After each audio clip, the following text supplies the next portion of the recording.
नमस्कार साथियों, BNITI के YouTube चैनल पर आप सभी का स्वागत है। मैं अनिकेत विश्वकर्मा।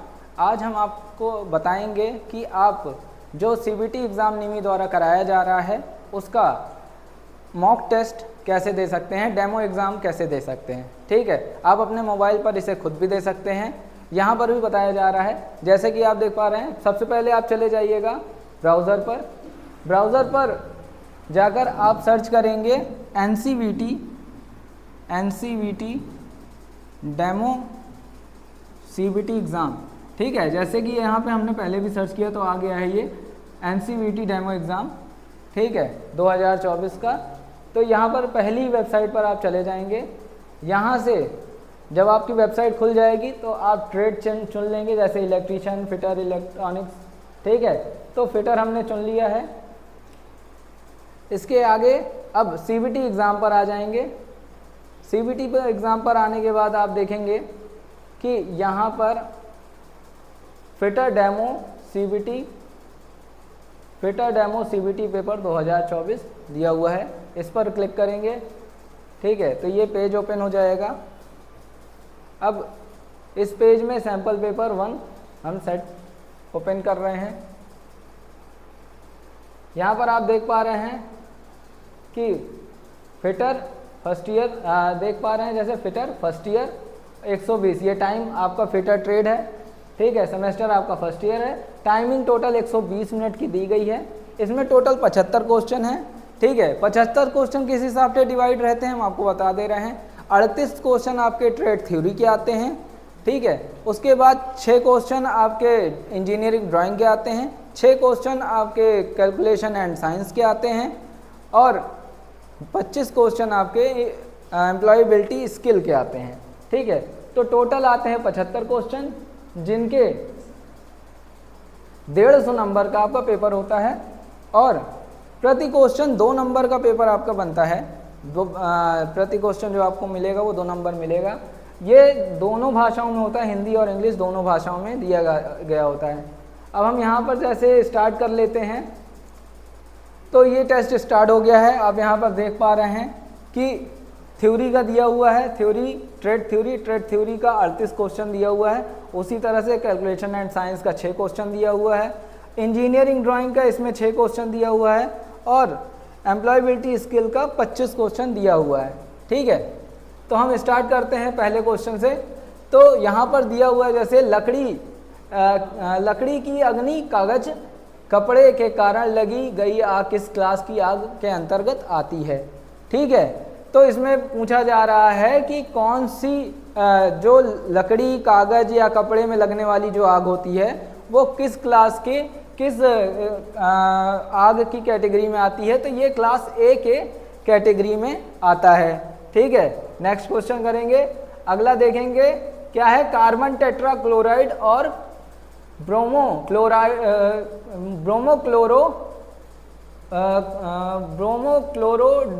डाइफ्लोरोमीथेन यानी BCF। ठीक है, क्या है, कार्बन टेट्राक्लोराइड और क्लोरोब्रोमो डाइफ्लोरोमीथेन यानी BCF से भरा हुआ कौन सा अग्निशामक यंत्र होता है। ठीक है, इनमें से कौन सा अग्निशामक यंत्र है जिसमें कार्बन टेट्राक्लोराइड और ये क्लोरोब्रोमो डाइफ्लोरोमीथेन डली होती है। तो ये होता है आपका हॉलो एक्सटिंग्विशर। हॉलो एक्सटिंग्विशर में क्या होती है, कार्बन टेट्राक्लोराइड CTC और BCF दोनों भरी होती है। चलिए नेक्स्ट आते हैं, आग लगाने के 3 कारण क्या होते हैं। जो आग लगती है उसके 3 कारण कौन कौन से होते हैं। तो पहला ऑप्शन हो जाएगा फ्यूल, हीट और ऑक्सीजन। ठीक है, जैसा कि हमने बताया था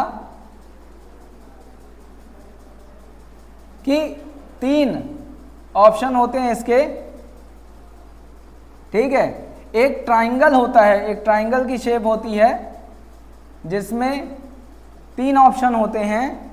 कौन कौन से होते हैं, पहला फ्यूल, दूसरा हीट और तीसरा ऑक्सीजन। ठीक है, ये 3 ये तीन एलिमेंट जब साथ में रहेंगे तभी आग लगेगी। अगर इन तीनों एलिमेंट्स में से कोई एक को भी हटा दिया जाता है, अगर यहाँ पर इसको हटा देते हैं तो क्या होगा, कोई भी एक एलिमेंट को अगर हम हटा देते हैं तो आग बुझ जाएगी। ठीक है, जैसे ऑक्सीजन को हटा देंगे तो आग बुझ जाएगी है, या हीट को हटा देंगे तो आग बुझ जाएगी। जैसे पेट्रोल टैंक में देखो हीट और ऑक्सीजन दोनों नहीं होता, तो फ्यूल टैंक चला रहता है, ठीक है, उसमें फ्यूल भरा रहता है, फिर भी वो उसमें आग नहीं लगती है। तो इन तीनों में से अगर किसी एक को भी हटा दिया जाता है तो आग बुझ जाएगी। ठीक है, तो आंसर क्या होगा हमारा, ये होगा फ्यूल, हीट और ऑक्सीजन। ठीक है, नेक्स्ट क्वेश्चन पे आते हैं। बेकार कागज क्या है, बेकार कागज अलगाव के लिए डिब्बे का कौन सा कलर कोड होता है। ठीक है, इसमें पूछ रहा है कि जो डस्टबिन होती है वो अलग अलग तरह के कलर कोड में डिवाइड होती है, तो कागज को या बेकार कागज को रखने के लिए कौन सा कलर कोड होता है, तो ये होता है नीला। ठीक है, नेक्स्ट क्वेश्चन पे आएंगे कि प्राथमिक चिकित्सा के ABC में ए क्या प्रदर्शित करता है। हमने आपको बताया है कि प्राथमिक चिकित्सा जो होती है उसे फर्स्ट एड कहते हैं, यानी कि जब कोई दुर्घटना होती है तो अस्पताल ले जाने से पहले जो हम चिकित्सा देते हैं उसे प्राथमिक चिकित्सा कहते हैं। ठीक है, तो उसमें सबसे पहले ABC 3 कारक होते हैं, क्या होते हैं, A, B और C। ठीक है, तो A का मतलब होता है एयरवे,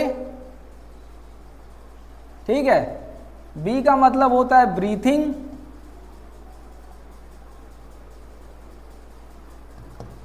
और C का मतलब होता है सर्कुलेशन, CIRCUTION।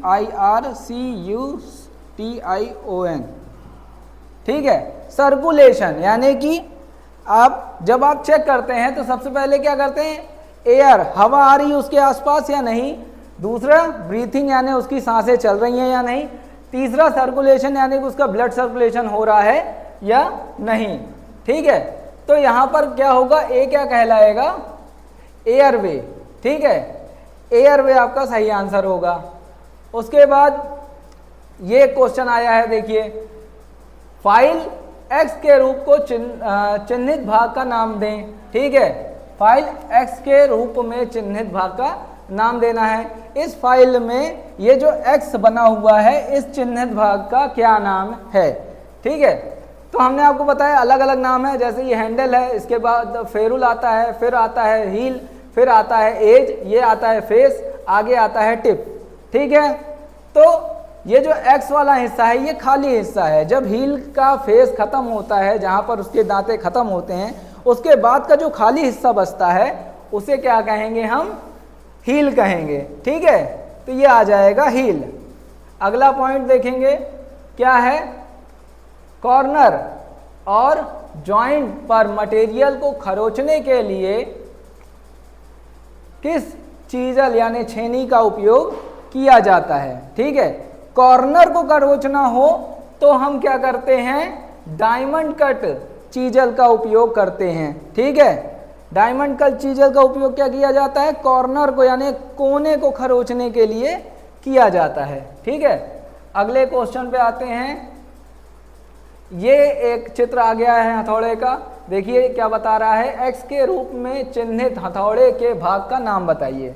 ठीक है, तो ये जो भाग है इसका क्या नाम है, हम आपको अलग अलग सबके नाम बता दे रहे हैं। इसका नाम हैंडल है, इसे पिन कहते हैं, नीचे वाले हिस्से को फेस कहते हैं, आगे वाले हिस्से को छिद्र कहते हैं जिसमें हैंडल फंसाया जाता है। ठीक है, और इस हिस्से को क्या कहेंगे, हम चिन कहेंगे, गाल कहेंगे इसका। ठीक है, चिक। ठीक है, तो ये आंसर हो गया आपका चिक। उसके बाद बता रहा है किस फाइल में समांतर किनारे होते हैं। ठीक है, आपको बताया गया था अभी जिसके पहले जो इमेज आई हुई थी फाइल की, उसमें भी आपने देखा था कि उसके जो किनारे थे, दोनों साइड के जो एज थे, ठीक है, वो कैसे थे, समांतर थे, एक बराबर थे। ठीक है, तो ऐसी फाइल क्या, कौन सी फाइल कहलाती है, हैंड फाइल कहलाती है। ठीक है, इसे सिंपल फाइल कहते हैं। चलिए अब देखते हैं किस राउंड बार यानी कि कोई भी बेलनाकार बार, ठीक है। राउंड बार के केंद्र को चिन्हित करने के लिए किस कैलीपर का उपयोग किया जाता है? हमने बताया था कि किसी भी बेलनाकार जॉब के केंद्र को चिन्हित करने के लिए किसका उपयोग किया जाता है? जेनी कैलीपर का, ठीक है।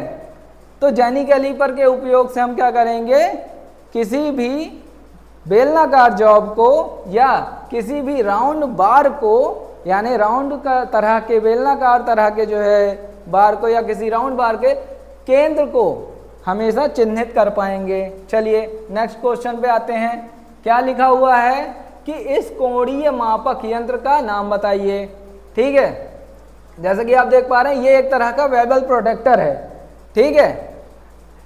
तो कौन सा वेबल प्रोटेक्टर है ये है यूनिवर्सल वेबल प्रोटेक्टर, क्योंकि ये किसी भी एंगल पर सेट हो सकता है, ठीक है। इसे यूनिवर्सल वेबल प्रोटेक्टर क्यों कहते हैं? क्योंकि ये किसी भी एंगल पर सेट किया जा सकता है। चलिए नेक्स्ट क्वेश्चन पे आते हैं। क्या है? ऑयल ग्रुप्स, ठीक है। ऑयल ग्रुप को काटने के लिए किस छेनी का उपयोग किया जाता है? ऑयल ग्रुप आप जानते हैं कि ऑयल निकालने के लिए, ठीक है। ऑयल ग्रुप का मतलब यही हुआ कि किसी टैंक से ऑयल को निकालने के लिए किस तरह के छेद का उपयोग किया जाता है। तो उसमें क्या किया जाता है? गोल छिद्र का उपयोग किया जाता है या हाफ राउंड छिद्र का उपयोग किया जाता है। तो गोल छिद्र को बनाने के लिए भी और हाफ राउंड छिद्र को बनाने के लिए भी हम क्या करेंगे? हाफ राउंड नोज चीजल का उपयोग करेंगे, ठीक है। अगला क्वेश्चन देखते हैं। हाँ, ये जो एक वाइस है, देखिए इस वाइस का क्या नाम है? ये एक वाइस है जिसका नाम बताना है आपको। ये कौन सी वाइस होगी? जैसे कि आप देख पा रहे हैं इसमें छोटा सा चक लगा हुआ है, ठीक है। यानी कि ये छोटे जॉब को पकड़ने के लिए काम आती है, ठीक। तो छोटे जॉब यानी कि जैसे पिन ड्रिल हो गई, छोटी ड्रिल हो गई, पिन हो गई, छोटी कील हो गई, इस तरह की जॉब को ये पकड़ने के काम आएगी। तो इसके नाम के अनुसार, इसके काम के अनुसार इसका नाम दिया गया है। तो यहाँ पे आ जाएगा पिन वाइस, समझ आया? छोटी पिन को ये पकड़ने के काम आ रही है, इसलिए पिन वाइस। चलिए नेक्स्ट देखते हैं। क्या है? संयोजक सेट, कॉम्बिनेशन सेट में प्रोटेक्टर हेड की परिशुद्धता यानी एक्यूरेसी क्या होती है? तो हमेशा जो ये कॉम्बिनेशन सेट क्या काम करता है? एंगल को नापता है, ठीक है। एंगल की सबसे छोटी इकाई होती है मिनट, तो हमेशा मिनट में ही आंसर आएगा, ठीक है। तो सबसे क्या है, एक्यूरेसी कितनी होती है इसकी? तो यहाँ पे आ जाएगा 5 मिनट, ठीक। नेक्स्ट आते हैं। क्या है? निशान देने के लिए किस पंच का उपयोग किया जाता है, ठीक है। हमने बताया था कि जब आप मार्किंग करते हैं तो मार्किंग को पक्का करने के लिए पंच का उपयोग किया जाता है, ठीक है। यानी कि निशान लगाने के लिए, पक्का निशान लगाने के लिए पंच का उपयोग किया जाता है, ठीक है। तो यहाँ पर आ जाएगा डॉट पंच। क्यों? क्योंकि देखिए पिन पंच का उपयोग तो पिन निकालने के लिए किया जाता है। बॉल पंच का उपयोग क्या किया जाता है? बॉल पंच का उपयोग किया जाता है गोल छिद्र करने के लिए। सेंटर पंच का उपयोग ड्रिल के समय निशान लगाने के लिए किया जाता है। इसलिए जब पक्का छेद करना होता है या पक्का निशान बनाना होता है तो हम हमेशा डॉट पंच का उपयोग करते हैं, ठीक है। समझ में आ रहा है? चलिए नेक्स्ट आते हैं। ये है क्या है कि एज वॉट का एक्स के रूप में चिन्हित भाग बताइए, ठीक है। ये एक सरफेस गेज है जिसमें एक्स ये जो मार्क किया गया है इसका भाग, इस भाग का नाम बताना है, ठीक है। अब जैसे मान लेते हैं आपको इसका आंसर नहीं पता है, ठीक है, तो हम ऑप्शन पे जाएंगे और सर्च करेंगे कि ऑप्शन का क्या मतलब हुआ, ठीक है। अब ये नट की तरह तो दिख नहीं रहा है इसलिए नट नहीं होगा, ठीक है। स्पिंडल, ये इस लंबे भाग को स्पिंडल कहते हैं, ये इसलिए स्पिंडल नहीं होगा, ठीक है। स्क्राइबर, यहाँ पे देखिए स्क्राइबर ये वाला भाग है इसलिए ये स्क्राइबर भी नहीं होगा, ठीक है। ये तीनों ही ऑप्शन गलत हो गए तो आपका आंसर आ जाएगा क्या? स्लग, ठीक है। तो इसका आंसर होगा स्लग। ऐसे भी आप ऑप्शन को चूज कर सकते हैं। अगर आपको ऑप्शन कोई कंफर्म नहीं हो पा रहा है या आप भ्रमित हैं कि हाँ ये ऑप्शन सही है या नहीं है, तो आप ऐसे भी ऑप्शन को टिक लगा सकते हैं। ठीक है, बहुत आसानी हो जाती है ऐसे अंदाज़ा लगाने में। चलिए अगले क्वेश्चन पे आते हैं। क्या है? पुनः तेज किए गए डिवाइस बिंदु को फिनिशिंग देने के लिए किसका उपयोग किया जाता है? ठीक है, मतलब पूरी तरह से जो तैयार माल है, ठीक है, उसको फिनिशिंग देने के लिए, उसको चमकाने के लिए किस चीज़ का उपयोग किया जाता है? इनमें से किसका उपयोग किया जाएगा? देखिए, फाइल तो आपको जो है माल को तैयार करने के लिए या किसी शुद्धता को अशुद्धता को दूर करने के लिए किया जाता है। ग्राइंडर का उपयोग फाइल के अनावश्यक भाग को घिसकर हटाने के लिए किया जाता है। ठीक है, स्क्रैपर का उपयोग क्या किया जाता है? स्क्रैपर का उपयोग निशान लगाने के लिए किया जाता है। ठीक है, तो आता है आंसर क्या? Oil stone. ऑयल स्टोन जो होता है, फाइल जो तैयार माल होता है उसको क्या करते हैं, जब चमकाना रहता है हमें, ठीक है, जब उसमें फिनिशिंग या शाइनिंग देनी रहती है तो ऑयल स्टोन का उपयोग करते हैं। अगला ऑप्शन पे आते हैं, अगले क्वेश्चन पे। क्या है? खोखली बेलनाकार जॉब को पकड़ने के लिए किस वाइस का इस्तेमाल किया जाता है? ठीक है, खोखली बेलनाकार जॉब को पकड़ने के लिए किस वाइस का इस्तेमाल किया जाता है? खोखली बेलनाकार जॉब कैसी होती है पहले ये समझ लेते हैं। बेलनाकार तो जॉब है, खोखली है अंदर से, यानी कि पाइप के जैसी जॉब है। जो हमारी जॉब है, जो हमारा सामान है, वो पाइप के जैसा है, अंदर से खोखला है और बेलनाकार है। ठीक है, जैसे पाइप होती है। तो उसके काम के अनुसार हम यहाँ पर देख लेंगे क्या आएगा आंसर? Pipe vice. पाइप को पकड़ने के लिए पाइप वाइस होती है और खोखली बेलनाकार जॉब क्या होती है? पाइप होती है। ठीक है, चलिए अगले क्वेश्चन पे आते हैं। चीपिंग करते समय छेनी के अक्ष और जॉब के बीच की जो कोण होता है उसका क्या नाम है? ठीक है, यानी कि छेनी, जब हम छेनी से कोई चीपिंग करते रहते हैं तो उसके बीच में जो जॉब के बीच में और छेनी के बीच में जो एंगल आता है वो कौन सा एंगल कहलाता है? तो वो कहलाता है एंगल ऑफ इंक्लिनेशन। ठीक है, ये आ जाएगा आंसर। चलिए अगले क्वेश्चन पे आते हैं। क्या है कि मापने के दौरान बेवल प्रोटेक्टर का कौन सा हिस्सा सतह पर क्या होता है? कांटेक्ट में रहता है। तो कौन सा हिस्सा होता है? पहली बात ये समझ लेते हैं बेवल प्रोटेक्टर में क्या क्या चीजें होती हैं। तो उसमें स्टोक होता है, ब्लेड होता है। ठीक है,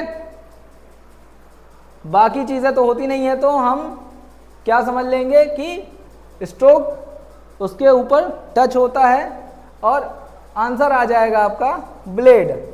ठीक है, क्या अब ये देखिए आपका अगला क्वेश्चन है। क्या है? तत्काल जीवन रक्षक प्रक्रिया कौन सी है?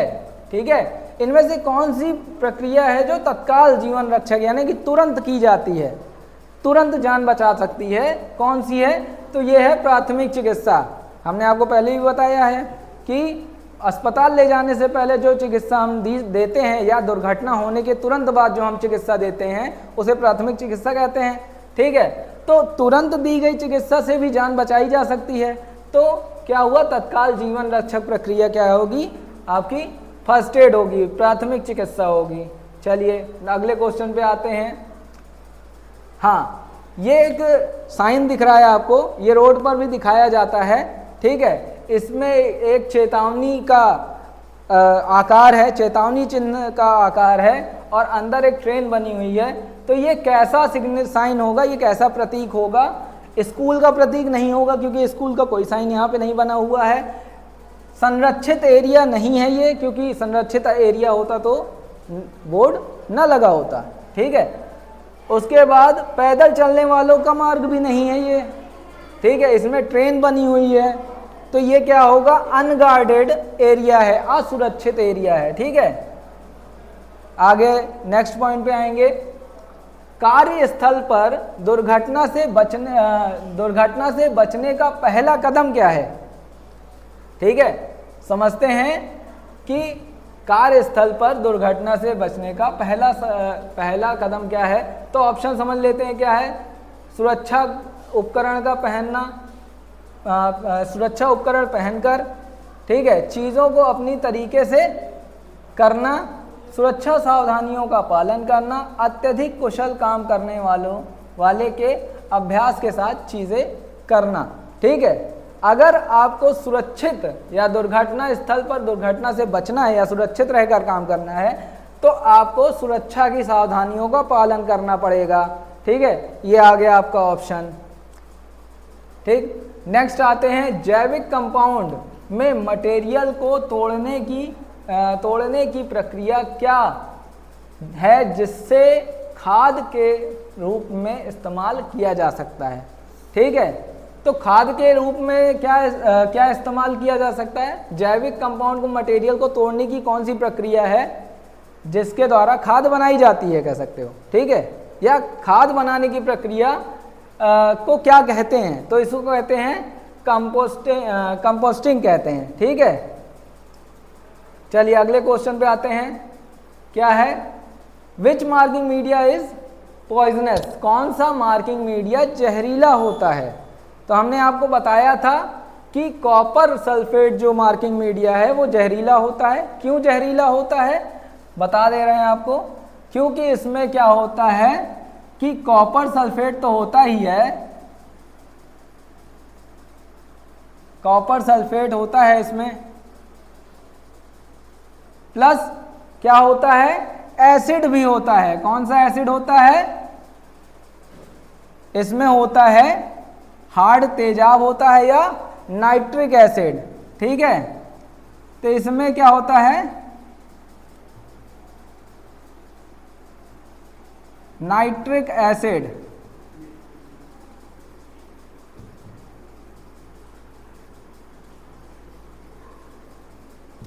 नाइट्रिक एसिड होता है, कॉपर सल्फेट के साथ नाइट्रिक एसिड भी इसमें मिलाया जाता है, इसलिए ये जहरीला होता है।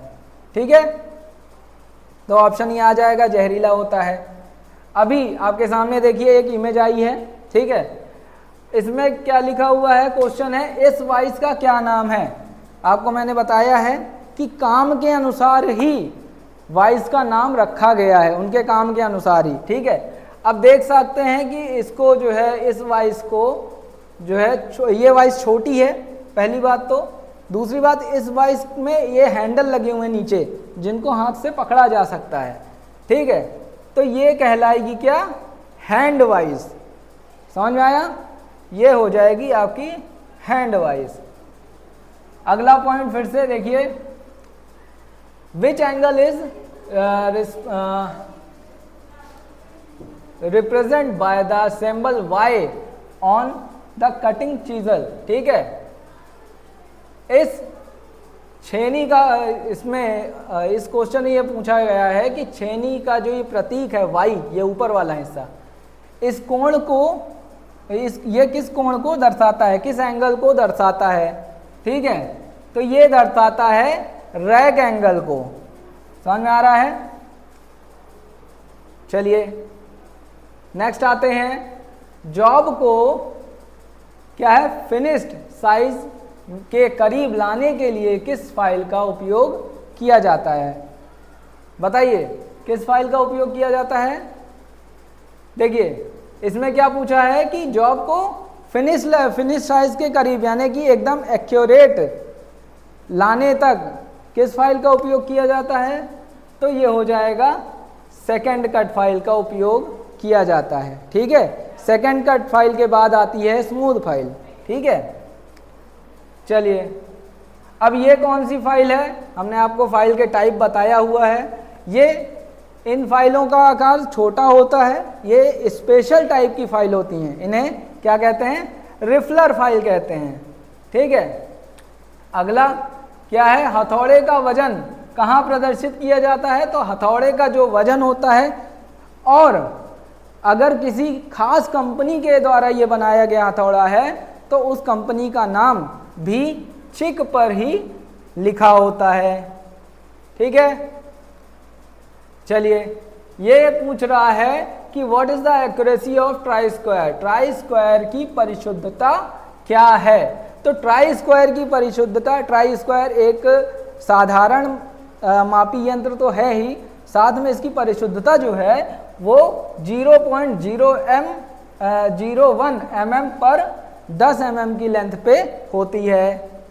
चलिए अगला क्वेश्चन है, इस छेनी का क्या नाम है? ध्यान से देखिए, इस छेनी का क्या नाम है? अगर आप ध्यान देंगे तो इस छेनी में ये स्ट्रेट है और नीचे की तरफ से इसमें गोला बना हुआ है, छोटे छोटे गोले बने हुए हैं, ठीक है, राउंड एरिया में भी है, तो इसे कहेंगे वेब चीजल, ठीक है, ये वेब चीजल होती है। अगेन ये क्वेश्चन आया है, वर्नियर बेवल प्रोटेक्टर की सटीकता कितनी होती है? ठीक है, हमने बताया था बेवल प्रोटेक्टर जितने भी होते हैं वो कोण को मापते हैं और कोण की सबसे छोटी इकाई मिनट होती है, ठीक है, तो इनका अभी आंसर मिनट में ही आएगा, ऐसे भी आप समझ सकते हैं, तो ये आ जाएगा आंसर 5 मिनट का, ठीक है। नेक्स्ट क्वेश्चन है, देखिए इस फाइल का क्या नाम है? फाइल हमने बताया था स्पेशल फाइल में ये आती है, ठीक है, ये राउंड आकार में होती है, ठीक है, मशीन से ऑपरेट की जाती है, इसलिए इसका नाम है रोटरी फाइल, ठीक है, इसे रोटरी फाइल कहते हैं। अगला क्वेश्चन देखते हैं, अपशिष्ट निपटान का क्या लाभ है? यानी कि देखिए क्वेश्चन अगर नहीं समझ में आता है तो हम इंग्लिश में भी पढ़ लेते हैं एक बार। What is the advantage of waste disposal? ठीक है, वेस्ट डिस्पोजल यानी कि जो हम काम करते हैं उस समय में जो कचरा निकलता है, जो वेस्ट पार्ट निकलते हैं, उनको डिस्पोज करने में, उनको हटाने में या गाड़ देने में या कहीं किसी सुरक्षित स्थान पर रख देने में क्या फायदा होता है, क्या उसके लाभ होते हैं? तो कार्यस्थल को साफ और सुरक्षित रखा जा सकता है इससे, ठीक है, क्या आ जाएगा? कार्यस्थल को साफ और व्यवस्थित सुनिश्चित करें, इसके लिए इसका यही इसका लाभ है। चलिए अगला क्वेश्चन देखते हैं, धातु की उस गुण का नाम बताइए जिसमें वह बिना टूटे तार में खिंच जा सकता है, ठीक है, धातु की उस गुण का नाम बताइए जिसमें वह बिना टूटे तार के रूप में खींचा जा सकता है, ठीक है, यानी कि जैसे कि एक छोटा सा मेटल पीस है, तो ऐसी कौन सा गुण है कि इसको हम खींचकर तार के रूप में बना सकते हैं? तो वो है टेंसाइलिटी, ठीक है, टेनेसिटी की वजह से हम क्या करते हैं? तार के रूप में इसको खींच सकते हैं, ठीक है। चलिए अगला क्वेश्चन देखते हैं, अगला क्वेश्चन क्या है?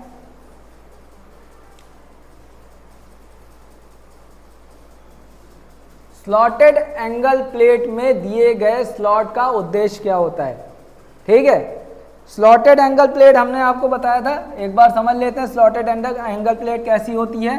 ये कुछ ऐसी बनी होती है, ठीक है,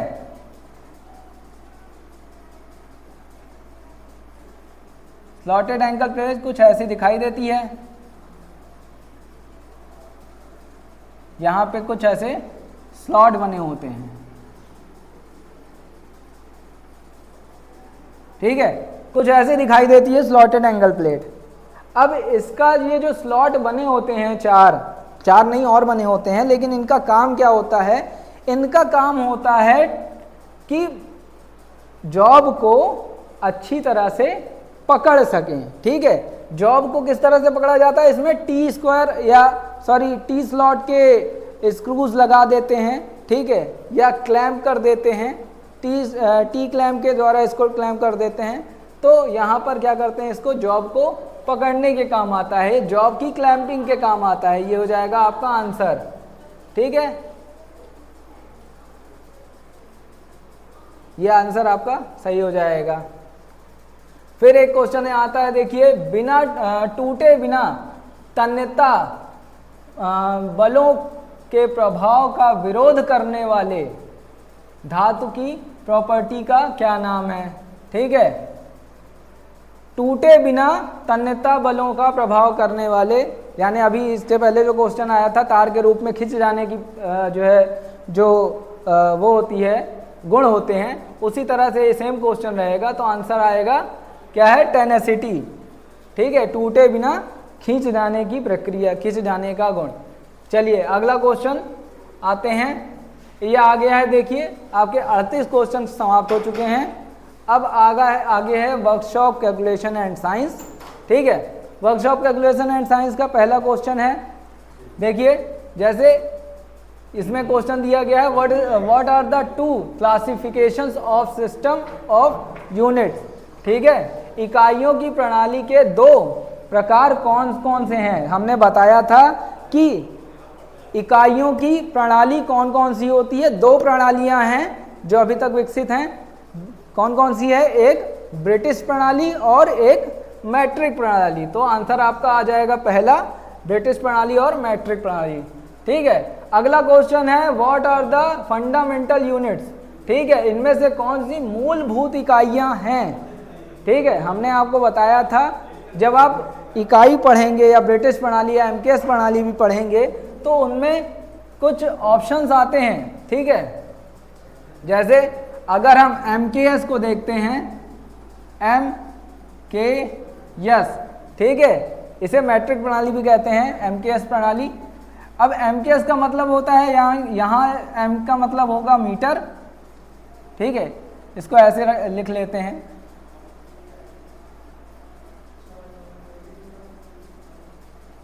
एम के यस। ठीक है, ये हो जाएगा मीटर। उसके बाद के का मतलब है किलोग्राम और एस का मतलब है टाइम यानी सेकंड यानी समय। ठीक है, तो एमकेएस यानी मैट्रिक प्रणाली में भी ये तीन चीजें, तीन मूलभूत चीजें होती हैं। क्या है, मीटर, किलोग्राम और सेकंड। मीटर किसका मात्रक है, लंबाई का मात्रक है। किलोग्राम किसका मात्रक है, द्रव्यमान का मात्रक है। और समय, सेकंड किसका मात्रक है, समय का मात्रक यानी टाइम का मात्रक है। ठीक है, तो आपका आंसर हो जाएगा लेंथ, लंबाई, मास यानी द्रव्यमान और समय, यानी कि आंसर नंबर 2, लंबाई, द्रव्यमान और समय। ठीक है, मूलभूत इकाइयां इनमें से कौन कौन सी हैं, लंबाई, द्रव्यमान और समय। ठीक है, अगला अब देखिए इसमें बताया एमकेएस प्रणाली। अभी इससे पहले हमने बताया ना, एमकेएस प्रणाली में एम अक्षर क्या प्रदर्शित करता है। हमने आपको बताया कि एमकेएस, एम, के और एस। एमकेएस में एम क्या प्रदर्शित करता है, मीटर को, मीटर को प्रदर्शित करता है यानी लंबाई को प्रदर्शित करता है। ठीक है, के किलोग्राम को प्रदर्शित करता है और एस क्या प्रदर्शित करता है, सेकंड को प्रदर्शित करता है। ठीक है, समय को प्रदर्शित करता है। तो आपका आंसर क्या हो जाएगा, मीटर।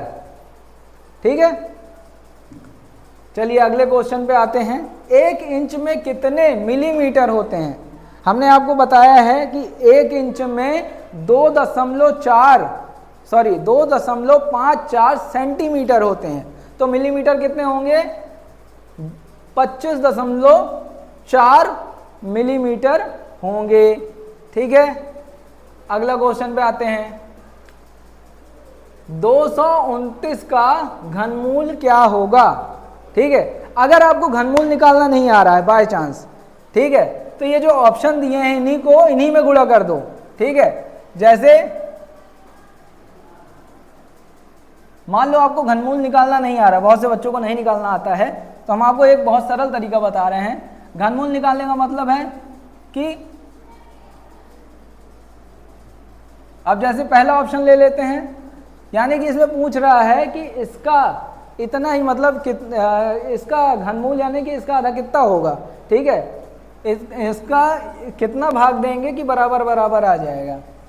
13 से गुणा कर देते हैं, 13 से 13 को गुणा कर दो। ठीक है, आंसर आ जाएगा 3 त्रिका 9, 3 एकम 3, गुणे कर दिए 13, आंसर नहीं आया। देखिए 9, 3 3 6 और 1, आंसर आया 1 6 9। ठीक है, तो 529 है, 5 2 9 आंसर है। ठीक है, तो 13 तो नहीं होगा। ठीक है, तो हम 23 को देख लेते हैं। 23 का 23 से गुणा कर दो, सिंपल, ठीक है। घनमूल अगर निकालना तो ऐसे भी निकाल सकते हैं। 3 त्रिक का 9, 3 दूनी 6, ठीक है। फिर 2 से करते हैं, 2 तिहाई 6 और 2 दूनी 4, जोड़ लीजिए कितना आएगा 9, 6 दूनी 12 की 2 हासिल लगा 1, 4 1 5, आ गया आंसर 529। यानी कि आपका जो आंसर है वो है 23, ठीक है। चलिए क्या बता रहा है, 0.456 दशमलव भिन्न को प्रतिशत में बदलिए, ठीक है। अब इसको प्रतिशत में बदलेंगे, यानी 100 से क्या करेंगे, भाग देंगे, हाँ गुणा देंगे, ठीक है। तो प्रतिशत आ जाएगा, तो आ जाएगा आंसर 0.00456, ठीक है। अब ये एक चित्र दिया गया है, देखिए हमारा कैलकुलेशन एंड साइंस का सारा क्वेश्चन खत्म हो गया है। अब हम चला रहे हैं क्या, इंजीनियरिंग ड्राइंग, ठीक है। तो इंजीनियरिंग ड्राइंग में क्या आंसर है देख लेते हैं। दिए गए चित्र में दिए गए सामग्री का क्या है, पारंपरिक प्रतीक का पता लगाइए। ये जो निशान बने हुए हैं इनका मतलब क्या है, ठीक है। ये किस चीज़ को प्रदर्शित करते हैं, तो ये प्रदर्शित करते हैं पानी को, ठीक है। जब आप चित्र में पानी दर्शाना चाहेंगे तो ऐसे ही छोटे छोटे डॉट में आप दर्शाएंगे। अगला क्वेश्चन है, देखिए दिए गए चित्र में दिए गए सामग्री का पारंपरिक प्रतीक का पता लगाइए। अब ये जो प्रतीक है ये किसका प्रतीक है, आप ध्यान से देखिए तो यहाँ पे गोल है, सामने ये तिरछा मिर्छा है, फिर ये गोल है, ये क्या है, आकृति इसकी निश्चित नहीं है, ठीक है। तो ऐसे ही लकड़ी में भी आकृति निश्चित नहीं होती है, ठीक है। तो ये आ गया क्या, लकड़ी आंसर। चित्र में दिए गए उपकरण का नाम बताइए, ये क्या है, हाँ चांदा कहते हैं इसको। चलिए ये है प्रोटेक्टर, चांदा। सेट स्क्वायर का नाम खोजिए, ये कौन सा सेट स्क्वायर है, ठीक है। हमने आपको बताया भी है कि सेट स्क्वायर 2 तरह के होते हैं, इसीलिए उनको सेट स्क्वायर कहा जाता है। एक जो एक ये होता है जो 90, 30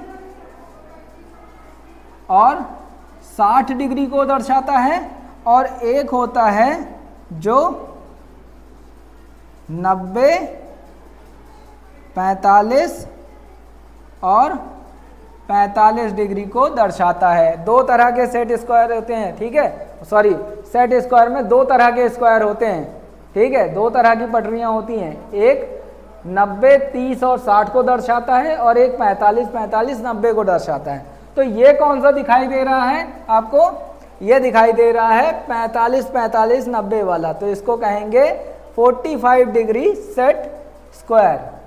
समझ में आया। चलिए अगला देखते हैं, compass use to draw for, compass का उपयोग इनमें से किसको ड्रॉ करने के लिए किया जाता है, ठीक है। आयतन को, वर्ग को, वृत्त को या त्रिकोण को। तो कंपास का उपयोग किया जाता है वृत्त को ड्रॉ करने के लिए, ठीक है। अब इसमें से क्या है, एक मानक अभ्यास के रूप में कौन सी शीर्ष ब्लॉक सही स्थिति में है, ठीक है। मानक अभ्यास के रूप में इनमें से कौन सा ब्लॉक सही स्थिति में है, तो सी वाला ब्लॉक जो है वो सही स्थिति में रहेगा, ठीक। चलिए अब आते हैं एम्प्लॉयबिलिटी स्किल पर। एम्प्लॉयबिलिटी स्किल का पहला क्वेश्चन है, ये देख लीजिए क्या है, नौकरी या काम में होना है, इनमें से कौन सा नौकरी या काम में होता है। तो कर्मचारी जो होता है वो सैलरी लेके काम करता है, यानी वो नौकरी करता है। कौशल इंसान क्या करता है, कौशल क्या करता है, टेक्निकल वर्क करता है, सैलरी भी लेता है, बिजनेस भी चलाता है अपना, दोनों काम कर सकता है। एजुकेटेड, ज्ञान जो होता है वो स्कूल में ही काम आता है, ठीक है। तो यहाँ पे हो जाएगा आंसर कौन सा, एम्प्लॉय यानी रोजगार, नौकरी या काम, जो किसी के लिए काम कर रहा हो या नौकरी कहीं कर रहा हो तो उसे रोजगार कहेंगे, ठीक है। इसको पूरा करना है, करने की क्षमता होती है। कौन सा ऐसा काम है जो हर कोई कर सकता है, ठीक है, जो क्षमता को बढ़ा भी देता है, क्षमता भी होती है सबके अंदर, तो होती है कौशल की, ठीक है। कौशल हो तो कोई भी काम इंसान कर सकता है, किसी भी काम करने की क्षमता बढ़ जाएगी। चलिए अगला देखते हैं। एक विकसित मानसिकता वाला व्यक्ति हमेशा तैयार रहता है। किस चीज के लिए तैयार रहता है? इनमें से देखिए, आराम करने में तैयार रहता है, बढ़ो बदलो और सीखो यानी बढ़ने बदलने और सीखने के लिए तैयार रहता है, चुप रहने के लिए तैयार रहता है या अमीर बनने के लिए तैयार रहता है। तो आंसर रहेगा बढ़ने बदलने और नया सीखने के लिए हमेशा तैयार रहता है। चलिए अब इनमें से देखते हैं कि job that have become old dated in the past 5 year, यानी कि पिछले 5 वर्षों में पुरानी हो गई जॉब कौन सी है, इनमें से कौन सी नौकरी है या इनमें से कौन सा काम है जो क्या हुआ है, पुराना हो गया है, ओल्ड हो गया है, ठीक है। तो अब अगर देखते हैं स्विगी वगैरह तो अभी भी चल रहा है, जोमेटो उबर भी अभी भी चल रहा है, ओला भी अभी चल रही है। स्टडी बूथ जो है, पहले के ज़माने में क्या होता था कि रिसीवर होते थे बड़े बड़े, ठीक है, और हर किसी के पास फ़ोन तो होता नहीं था, इसलिए वो क्या करता था, स्टडी बूथ पे जाकर बात करता था। समझ में आया? किसी और से बात करना हुआ या कहीं और बात करना हुआ तो हर किसी के पास तो घर पे रिसीवर होता नहीं था, फ़ोन होता नहीं था, तो वो दुकान पे जाके किसी स्टडी बूथ में जाके बात करते थे। तो स्टडी बूथ आजकल के ज़माने में नहीं दिखाई देता है क्योंकि सबके पास मोबाइल आ गया है, ठीक है। तो कौन सी नौकरी है जो पुरानी हो गई है? स्टडी बूथ जो है वो पुराना हो गया है, ठीक है। चलिए 21वीं सदी के कार्यस्थल कौशल आपको रोजगार पाने में मदद करते हैं। कौन सा कार्यस्थल है जो आपको रोजगार पाने में मदद करता है?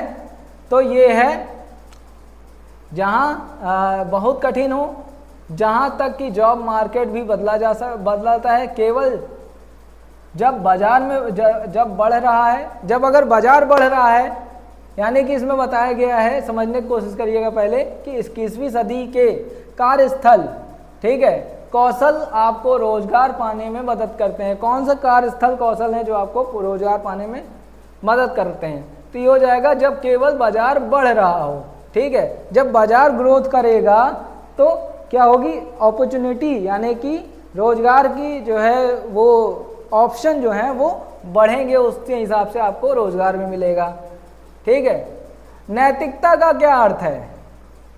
ठीक है, एथिक्स मीन्स क्या है, मतलब अनैतिकता का। तय करें कि मानव आचरण के लिए क्या सही है और क्या गलत है, यानी कि आपकी मानसिकता है कि आप उसे तय कर सकते हैं क्या सही है और क्या गलत है। या किसी शहर का नाम है, रोजगार कौशल है, समाज से ही संबंधित नहीं है, कौन सा है? तो ये हो जाएगा कि नैतिकता क्या है, तय करने की क्षमता है कि आप क्या सही है और क्या गलत है, ठीक है, इंसान की मानसिकता को। मान क्या है? मान है दृष्टिकोण और कार्यवाही के प्रति प्रत्येक कार्यवाही को प्रेरित करना, दृष्टिकोण और कार्यवाही को प्रेरित करना। नेक्स्ट, संविधान के उद्देश्य और सिद्धांतों के बारे में संक्षिप्त वर्णन है, ठीक है। क्या है संविधान? किसके बारे में वर्णित करता है बताइए? पाठ्यक्रम, मॉडल, किस हिसाब से वर्णित किया गया है उसे? तो पाठ्यक्रम यानी लेसन के हिसाब से वर्णित किया गया है, ठीक है। अनुचित पद को पहचानिए, इनमें से कौन सा पद है जो अनुचित है, ठीक है। जल प्रदूषण होता है, मतलब इसमें पूछा है कि इनमें से क्या गलत है। ऑप्शन ये है, ट्रिकी क्वेश्चन है, ऑप्शन ये है कि कौन सा पद है, यानी कि कौन सा ऑप्शन है जो कि गलत है। तो ध्वनि प्रदूषण सही है, ध्वनि प्रदूषण होता है, तो ध्वनि प्रदूषण सही है, वायु प्रदूषण सही है, जल प्रदूषण भी सही है। ये जो हरित प्रदूषण है ये नहीं सही है, क्योंकि हरित क्रांति होती है, प्रदूषण नहीं होता है। चलिए, सभी धर्मों या किसी भी धर्म के लोगों के साथ समान व्यवहार नहीं किया जाता है सेकुलर देश। ठीक है, ये एक रीजनिंग का क्वेश्चन है, देख लीजिए कि ऐसा कौन सा देश है, किस तरह का देश है जो सभी धर्मों का या किसी भी धर्म के लोगों को के साथ समान व्यवहार नहीं करता है। ठीक है, तो ये है धर्मनिरपेक्ष देश। ठीक है, आगे देखिए अगला क्वेश्चन, मैन्युफैक्चरिंग के मुख्य परिवर्तन होते हैं, प्रमुख परिवर्तन क्या होते हैं, किनके द्वारा, इन ऑप्शन जो दिए गए हैं इनमें से किस ऑप्शन के द्वारा किसमें है, मैन्युफैक्चरिंग में परिवर्तन हुआ है। ठीक है, क्वेश्चन इस हिसाब से पूछा जा रहा है कि जो दिए गए ऑप्शन हैं इनमें से किस ऑप्शन के वजह से क्या हुआ है, मैन्युफैक्चरिंग यानी कि उद्योग क्षमता में क्या हुआ है, परिवर्तन हुआ है। तो उद्योग क्रांति के द्वारा ये हुआ है। चलिए, पहली उद्योग क्रांति की शुरुआत कब हुई थी, तो 18वीं सदी में पहली उद्योग क्रांति की शुरुआत की गई थी। ठीक, कठिन कौशल कौन सा है, इन चारों ऑप्शन में से कौन सा कौशल जो है वो सबसे कठिन है या सबसे ज़्यादा समय लेता है सीखने में, तो वो है 60 वर्ड पर मिनट की टाइपिंग स्पीड। ठीक है, जब आप कंप्यूटर पे टाइप करते हो तो 60 वर्ड पर मिनट की टाइपिंग स्पीड जो है वो ज़्यादा समय भी लेती है और ज़्यादा कठिन भी होती है। अगला क्वेश्चन देखते हैं, अपने आप को विकसित करने के लिए आपको क्या होना चाहिए, क्या करना चाहिए जिससे आप अपने आप को विकसित कर सकें। ठीक है, तो अपने कार्य पर जाना चाहिए, खुद को जानना चाहिए, अपने संस्थान को जानना चाहिए, अपने देश को जानना चाहिए। ठीक है भाई, अगर खुद को जानेंगे तभी तो अपने आप को विकसित कर पाएंगे। तो यहाँ पे ऑप्शन आ जाएगा बी, खुद को जानने। ठीक है, समय प्रबंधन क्या है, ठीक है, हम इसको कंप्लीट कर लेते हैं। समय प्रबंधन क्या है, ऑप्शन दिया गया है यहाँ पर, इन चारों में से समय प्रबंधन क्या है, अपना काम समय पर पूरा करना, समय प्रबंधन, कठिन कौशल या समस्या को सुलझाना। ठीक है, तो अपना काम समय पर पूरा करना ही समय प्रबंधन यानी टाइम मैनेजमेंट होता है। ठीक है, नेक्स्ट क्वेश्चन देखिए, एक रिज्यूम होना चाहिए, कैसा होना चाहिए एक रिज्यूम, छोटा और सटीक होना चाहिए, फैंसी और रंगीन होना चाहिए, लंबी और विस्तृत जानकारी होनी चाहिए, समरूप और संक्षिप्त में होना चाहिए। तो आपको हम बताए हैं, पहले भी बता चुके हैं कि एक रिज्यूम जब कंपनी में जाता है तो कंपनी उसको कम से कम समय में समझ लेना चाहती है। तो कम से कम समय में समझने के लिए उसको क्या होना चाहिए, छोटा और सटीक होना चाहिए। ठीक है, किसी भी कार्य में किए जाने वाले कर्तव्यों और जिम्मेदारियों का लिखित विवरण क्या होता है, जो आप कहीं जॉब करने जा रहे हैं तो जॉब के बारे में जो जानकारी दी जा रही है या जो विवरण दिया जा रहा है कि आपको क्या काम करना है, कहाँ काम करना है, कैसे काम करना है, तो ये जो विवरण दिया जाता है तो ये किस में दिया जाता है, ये दिया जाता है नौकरी का विवरण यानी जॉब डिस्क्रिप्शन में दिया जाता है। चलिए, क्या है, साक्षात्कार कॉल प्राप्त करने के बाद अगला कदम क्या है, यानी कि after receiving interview call what is the next step, आवेदन पत्र भेजना चाहिए, क्या करना चाहिए, साक्षात्कार यानी इंटरव्यू का लेटर प्राप्त करने के बाद क्या करना चाहिए, तो क्या करना चाहिए, साक्षात्कार में जाना चाहिए। ठीक है, अगला क्वेश्चन है, दिए गए वाक्य के लिए उपयुक्त WH शब्द चुने, इनको पूरा करना है। Animal do like, which animal do like, ठीक है, इंग्लिश का शब्द है तो आ जाएगा विच एनिमल डू लाइक। ठीक है, दिए गए वाक्य में शब्द रोहन के बाद सही विराम चिन्ह चुनें। देखिए ये इन्वर्टेड कॉमा में दिया गया है, ठीक है। क्या है? Rohan, David and Ram are playing hide. तो यहाँ पर आ जाएगा कॉमा, इसके बाद कॉमा आएगा तब अगले का सेंटेंस लिखा जाएगा। सही आंसर है कॉमा। तो अगला क्वेश्चन है, देखिए दिए गए प्रश्न के लिए सही उत्तर चुनिए। हाउ हैव यू बीन, ठीक है। अब ये क्वेश्चन आपसे पूछ रहा है, जैसे हम किसी से मिलते हैं तो ये पूछते हैं ना, हाउ हैव यू बीन, कैसे थे तुम, कैसे हो, ठीक है। तो यहाँ पर आ जाएगा वेरी वेल थैंक यू, ठीक है। I am very well thank you, ठीक। अगला क्वेश्चन इंग्लिश का ही है, देखिए दिए गए प्रश्न को सही प्रतिक्रिया में चुनें। व्हेन डिड द एक्सीडेंट कब हुआ था, ठीक है। तो यहाँ पर दिया गया है जैसे व्हेन डिड द एक्सीडेंट, तो यहाँ पर आप लिखेंगे कि कब हुआ था। तो कब हुआ था का मतलब है कि कितने समय पर हुआ था। जैसे यहाँ पे ऑप्शन है इन होटल, यानी कहाँ हुआ था, जब हम ट्रेवल कर रहे थे, यानी कब हुआ था। इसका मतलब है कब हुआ था, जब हम ट्रेवल कर रहे थे। कहाँ हुआ था, कहाँ हुआ था, होटल में हुआ था, ठीक है। ऐसे ऑप्शन है, तो ये ऑप्शन आ जाएगा कि व्हेन डिड द एक्सीडेंट, जब हम ट्रेवल कर रहे थे, ड्यूरिंग ट्रेवलिंग, ठीक है। आंसर आ जाएगा ड्यूरिंग ट्रेवलिंग।